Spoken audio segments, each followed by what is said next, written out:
This video will show you how to create seating charts for this year in PowerSchool. Just as a note before we get going, I did this on my computer, which appeared to be much easier than doing it on my iPad. So let's get started. First thing you'll want to do is head to the seating chart icon in PowerSchool. It's right there in the middle. See the multiple students there. We'll click on that, and when your class comes up, if you haven't done anything yet, it's going to ask you if you would like to pre-populate the layout. You're going to choose cancel for that.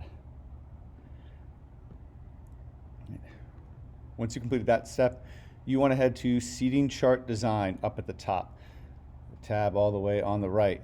We're going to choose that.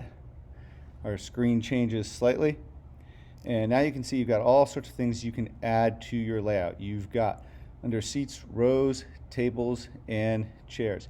And you can use all three of those together. So if you choose rows, it gives you a certain number of rows you can add, chairs per row, obviously total chairs. If you happen to have tables in your room, you can choose how many tables, how many across, how many chairs per table, if you're going to organize it horizontal or vertical. And you can simply add individual chairs.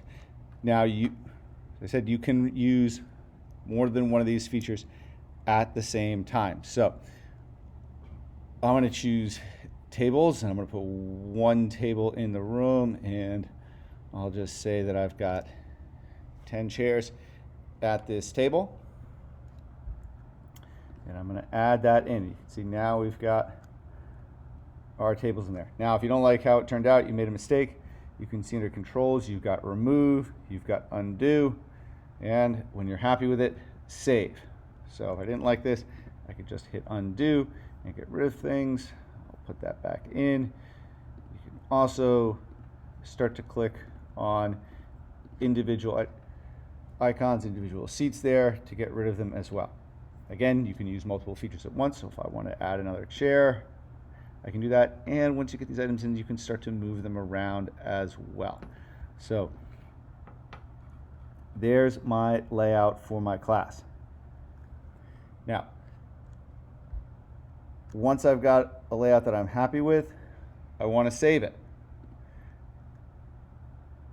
This will allow you to go in. So you can see we've got new layout.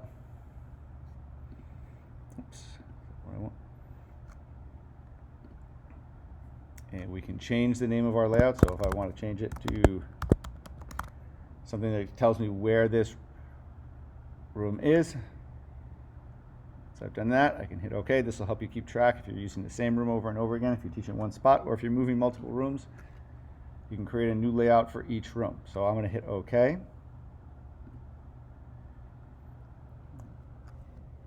Once I've done this, I can now populate the class. So if I hit populate, I can choose to do it alphabetically, alternate male, female, do it randomly, all sorts of features.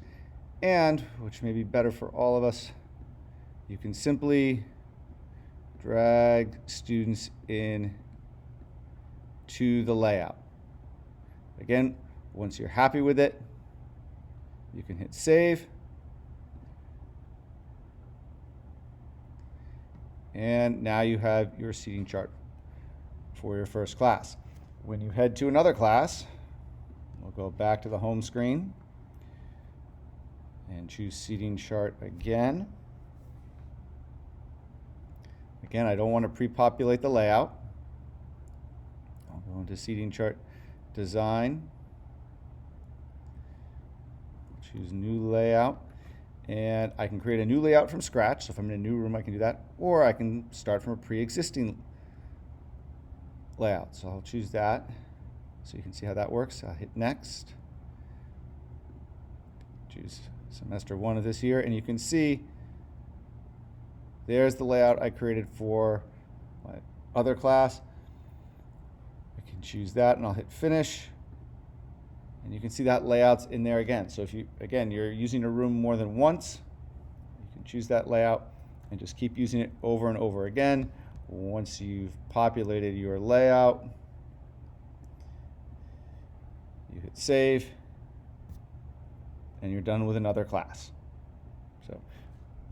Remind you, of course, make sure you hit save as you do this, and if you don't like anything, simply go in and start to remove items or move them around as you see fit.